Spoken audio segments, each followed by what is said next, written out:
Muy bien. La vez pasada que nos vimos en clase, empezamos a hablar acerca de de los Modim. Empezamos a hablar un poquito acerca de lo que es el día de Yom Teruah, pasamos hacia Yom Kippur, pero hablábamos principalmente de la importancia que tiene la profecía dentro de estas actividades de los Modim. Hacíamos énfasis en que es importante tener en cuenta el concepto de profecía, que es nebuá en hebreo, que es propiamente eh, lo que es predecir, pero decíamos esto de concerniente a la importancia, debido a que si no lo hacemos, si no lo incluimos dentro de- del estudio de la Torah, empezamos a ver las cosas a medias, empezamos a quitarle la esencia de lo que es la Torah. Pero ese mismo efecto ocurre en el Zohar, ese mismo efecto ocurre en Kabbalah. Por eso es que es importante reforzar este entendimiento de que sin profecía, entonces nosotros no podemos tener un entendimiento completo de lo que significan estas enseñanzas. Y obviamente la profecía es- se refiere a tener un testimonio del Mesías. Eh, Algunos historiadores consideran que a lo largo de la Biblia, sí, así como conforme lo vamos leyendo, ustedes van a notar que supuestamente desde Génesis hacia lo que es Reyes, Crónicas, casi no se habla del concepto de Mesías, aparentemente. Así es como lo creen muchos historiadores que supuestamente han estudiado la Biblia y dicen, no vamos a encontrar nada referente al Mesías, nada concerniente a una figura salvadora. Esto aparece ya hasta en los profetas. Y conforme vamos avanzando en los profetas, va aumentando esta figura mesiánica. Obviamente eso es falso. Eso es un estudio incorrecto, porque todo buen judío sabe que desde el primer capítulo, primer versículo de la Torá, aparece la figura del Mesías. Entonces, quitar la figura del Mesías es realmente quitarle casi la mitad de lo que es el Antiguo Testamento, ¿no? De lo que es el Tanaj. Por eso es que es necesario reforzar esta idea. Y comenzábamos a hablar acerca de Yom Kippur. Aquí ya prácticamente puse el resumen de la clase pasada y vamos a repasarlo brevemente. El primer concepto, pues, es que Yom Kippur no es día de perdón. Y hablábamos de que entre Yom Teruah y Yom Kippur hay 10 días. Durante esos 10 días debe de buscarse el arrepentimiento, poder hacer Teshuvah, que es el regreso hacia Dios. Y entonces, durante esos 10 días previos a Yom Kippur, las personas deben dar el perdón y pedir perdón. De tal forma que cuando uno llega al día de Yom, eh, podemos decir entonces que Yom Kippur no es día de perdón, sino que es un día de expiación, un día de cobertura y de purificación.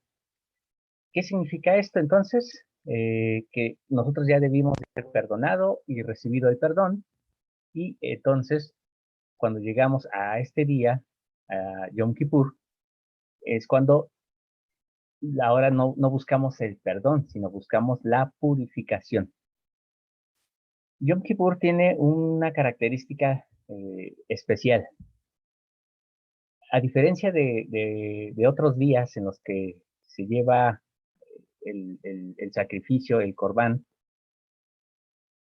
para poder ser ofrecido y tener un acercamiento hacia Dios, Yom Kippur es un día en el cual el sacerdote se purifica para poder entrar al lugar santísimo. Purifica el santuario debido a que ha sido manchado, por decirlo de una forma espiritualmente, ha sido manchado con todos los pecados del pueblo. Y entonces es necesario que se haga una purificación también del santuario.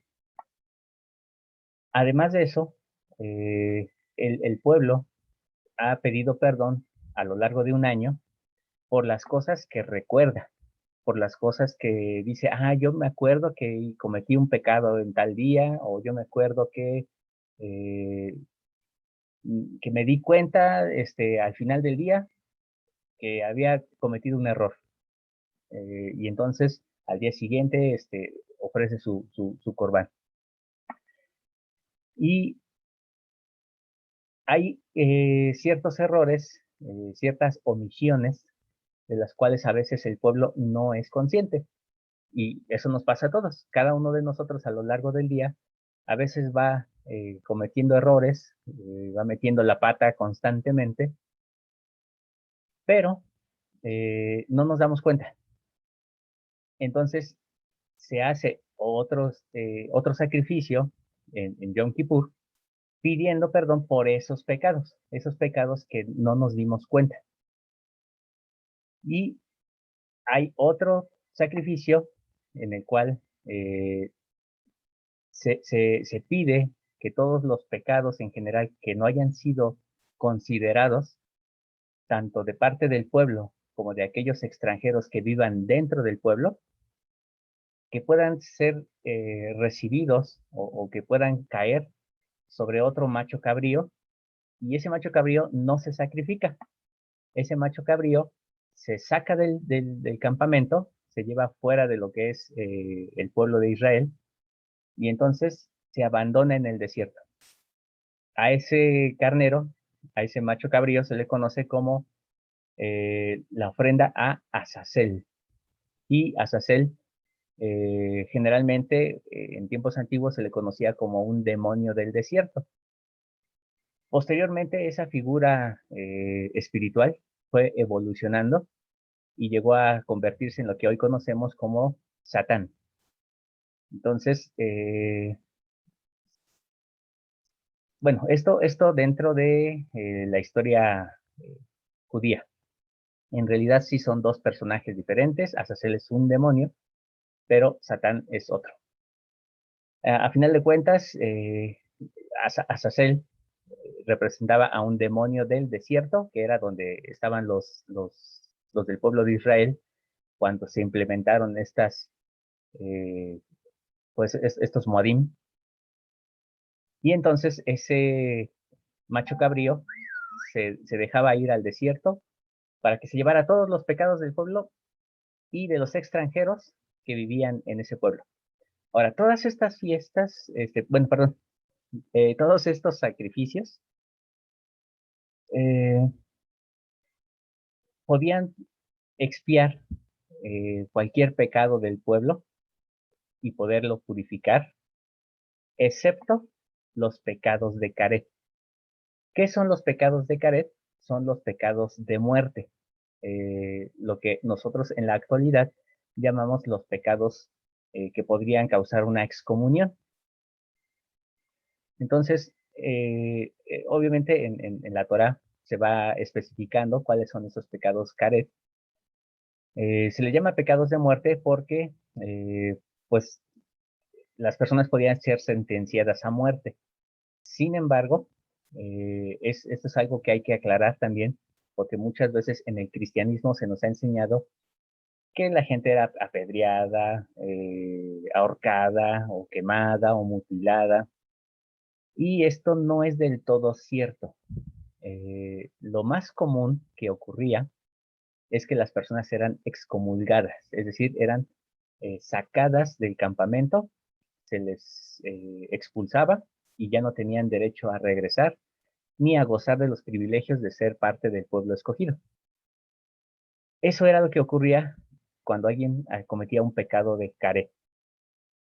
De vez en cuando el Señor lo revelaba, Entonces él daba la instrucción de que las personas debían de ser apedreadas o tenían que morir de cierta manera, pero eso solamente si el Señor lo revelaba. Entonces, esa idea de que a todas las personas se les mataba por violar el sábado, eso no es tan cierto. Eh, Realmente no había castigos tan físicos en ese sentido, pero sí eran expulsados del campamento. ¿Qué pasa entonces con estos pecados? Estos pecados que ya no tienen arreglo. Bueno, el Señor no iba a permitir que todas las personas fueran expulsadas del campamento. Bajo esa condición, pues todos estamos condenados a muerte. Y de hecho, así es. La razón por la que morimos es porque todos tenemos un acta de decretos. Y esa acta de decretos significa que todo el que peque morirá. Pero hay personas que mueren en inocencia, como los niños chiquitos, o los bebés que fallecen, pues ellos no han cometido pecado y sin embargo han sido condenados a esa situación. ¿Por qué? Porque estamos todos en un mundo caído. De tal forma que entonces, como dice el libro de Mormón, se requiere de una expiación infinita, es decir, que cubra aún a aquellos que acaban de nacer, aún aquellos que no han nacido o aquellos que ya han muerto y que se encuentran bajo pena de muerte. Y entonces aclarábamos en la clase pasada que la razón de la Pascua, el símbolo principal de la Pascua, no es el perdón de pecados, sino es la liberación. Así como se tuvo que dar muerte a los primogénitos para que pudieran salir de Egipto, así también el Hijo del Hombre tuvo que morir para poder liberarnos de esa acta de decretos. ¿Cómo? A través de la resurrección. Entonces Él como primogénito muere para que nosotros seamos liberados. Esto no quiere decir que lo que ocurrió en Getsemaní no tenga un significado. El problema es que como cristianos siempre decimos que Cristo murió por nuestros pecados y eso no es correcto. Él se sacrificó por nuestros pecados en Getsemaní. Y de hecho, hay muchos que dicen que Cristo pagó por los pecados en la cruz. Eso no es cierto, pero todo esto es parte de ese proceso. Entonces decíamos que la expiación no es un evento, es decir, no es algo que ya sucedió, sino que la expiación es un proceso que inicia en Getsemaní, pero que todavía no concluye. Es algo que se sigue dando. Y en Bereshit, capítulo 22, Génesis 22, es donde aparece la figura de la cobertura. ¿Cuál es esa figura? Y contábamos la historia de Abraham e Isaac, cuando es llevado para poder ser sacrificado por orden de Jehová. Y entonces, ya cuando estaba a punto de sacrificarlo, aparece el ángel y detiene la mano de Abraham y le dice, no lo hagas, ya he visto que cumples tu parte. Y entonces es cuando aparece un carnero con las astas atoradas en un zarzal. Mencionábamos que es una diferencia muy importante y proféticamente simbólica porque no era un cordero el que estaba atorado, sino era un carnero, es decir, un macho cabrío adulto cuyas astas representan la corona, es decir, ya no es un pequeño cordero, sino ya es un macho cabrío ya maduro. De tal forma que entonces estamos hablando de un Mesías ya no en un aspecto, mm, vamos a decirlo así, joven, tierno, sino ya viene como rey, ya viene con astas crecidas. Hermana Maricruz, a ver, ayúdeme a entender su pregunta. Sí, lo que acaba de decir ahorita, bueno, antes de lo que dijo de cuando Abraham iba a crucificar, de que cuando el Mesías, se supone que el Señor vino a redimir nuestros pecados y a limpiar nuestras culpas, que no fue así, entonces ahí fue donde ya me perdí. Ok, bueno, Es que como sí, está adelante. mal, a lo mejor no es. Mm, ay, perdón, ya no le escuché, se cortó mucho, pero voy a tratar de explicarlo.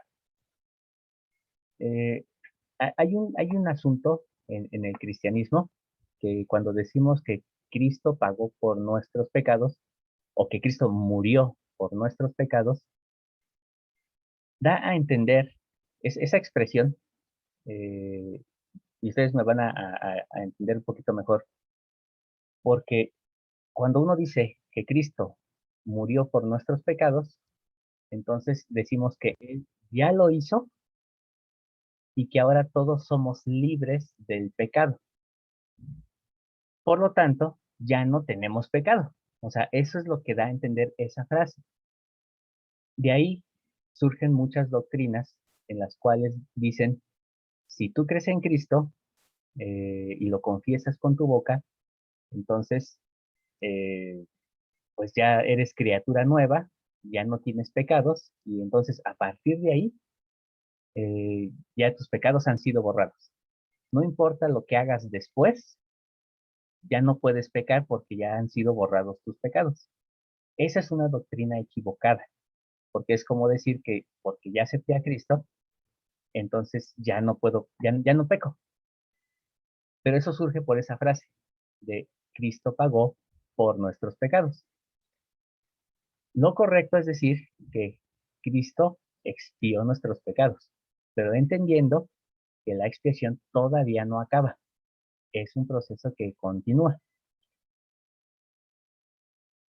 Eh, de tal forma que entonces, por esa razón es que hoy en día nosotros necesitamos obedecer los mandamientos, porque la expiación inició y ahorita más, conforme voy avanzando, va a quedar un poquito más claro de por qué digo que aún no ha terminado la expiación.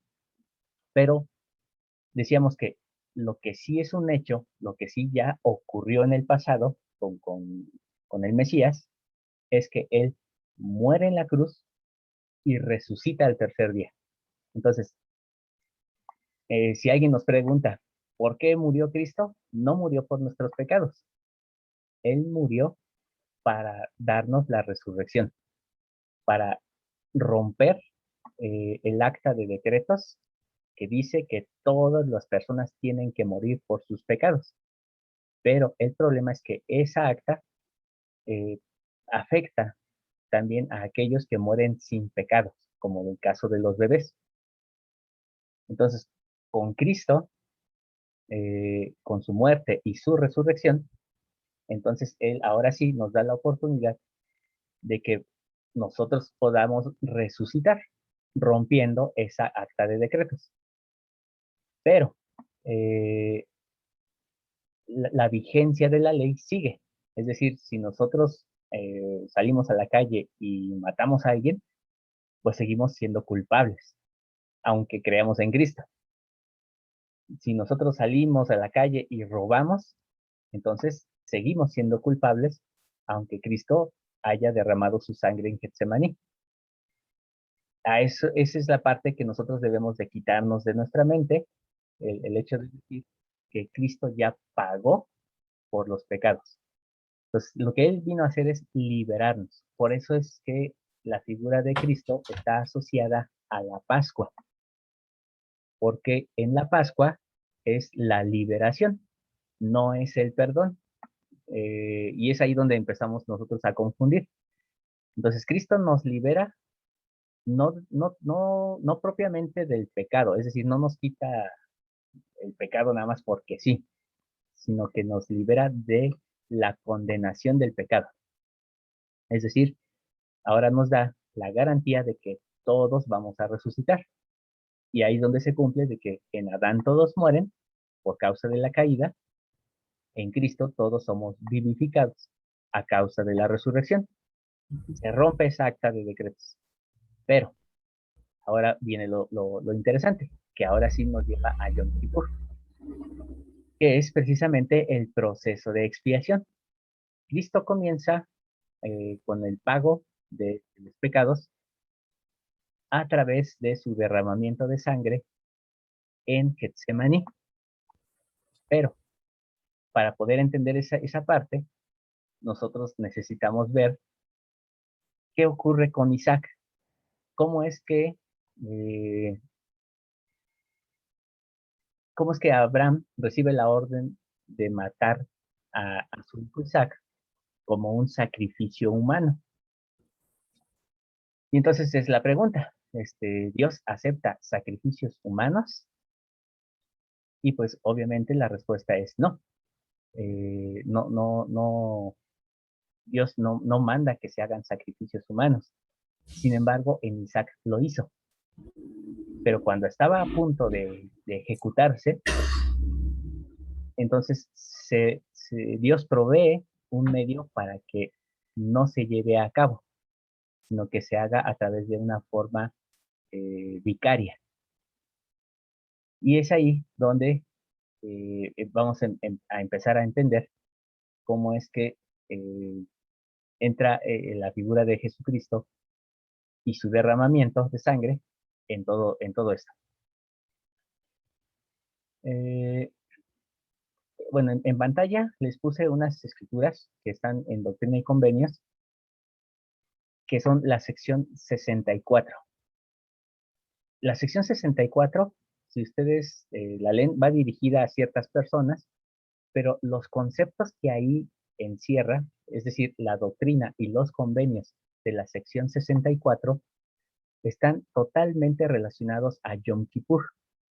Nos habla acerca del perdón, nos habla del día de sacrificio y nos habla de poder hacer arrepentimiento para volver nuevamente a Dios. Pero también el día de Yom Kippur es un día de intercesión. Eh, Hermanos, ¿ustedes qué entienden por intercesión? ¿O qué entienden por interceder? O hablar en favor de otro. Muy bien, correcto. Entonces, ¿qué ocurre en este día? Que el sumo sacerdote tenía que entrar al lugar santísimo a favor del pueblo para pedir el perdón y la purificación del pueblo. Si no se aceptaba el perdón y la purificación del pueblo, entonces el sacerdote moría o tenía que morir en el lugar santísimo. Entonces, cada vez que a alguien le tocaba entrar al lugar santísimo en Yom Kippur, era entrar con palidez porque podía morir. Existía ese riesgo. Sin embargo, durante muchos años, el sumo sacerdote entraba y recibía el favor, es decir, la gracia. Ahora, la pregunta es, ¿de dónde surge esto? ¿De dónde surge la idea de que en Yom Kippur entra el sumo sacerdote a pedir la gracia a favor del pueblo?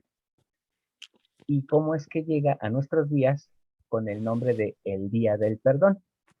Esta es la parte interesante y la parte también retorcida. ¿Por qué razón?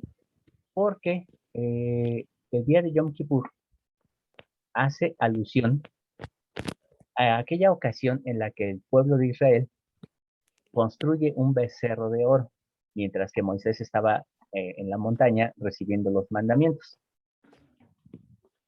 Cuando Moisés regresa, encuentra al pueblo enfiestado, adorando al ídolo, y entonces rompe las tablas. Y el Señor habla con Moisés y le dice, voy a destruir a este pueblo. Ni uno solo va a quedar vivo.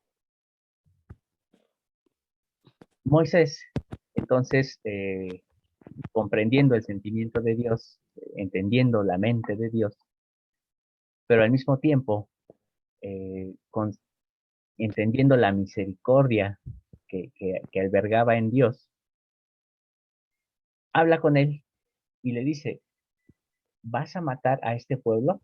¿Para esto sacaste a tu pueblo de Egipto? ¿Para matarlo en el desierto? ¿Qué dirán las naciones? ¿Que solamente sacaste a tu pueblo para matarlo? Y entonces empieza un diálogo con el Señor, de tal forma que entonces intercede a favor del pueblo. Y en esa intercesión, la oración de Moisés fue tan fuerte y tan salida de la sinceridad de su corazón, que logra el favor de Dios. Y entonces él perdona al pueblo. Por eso es que ahí es donde surge la idea de que Yom Kippur es día del perdón, porque representa el día en que el Señor perdona al pueblo. Pero vamos a ver que esto es algo más todavía. Y hay una razón por la que, decía hace un ratito, se ha retorcido este concepto. Entonces, ahorita se va a acabar la sesión, nos queda como 1 minuto y medio, pero si me permiten, cierro de una vez la sesión para no quedarnos a medias en la idea, ¿sale?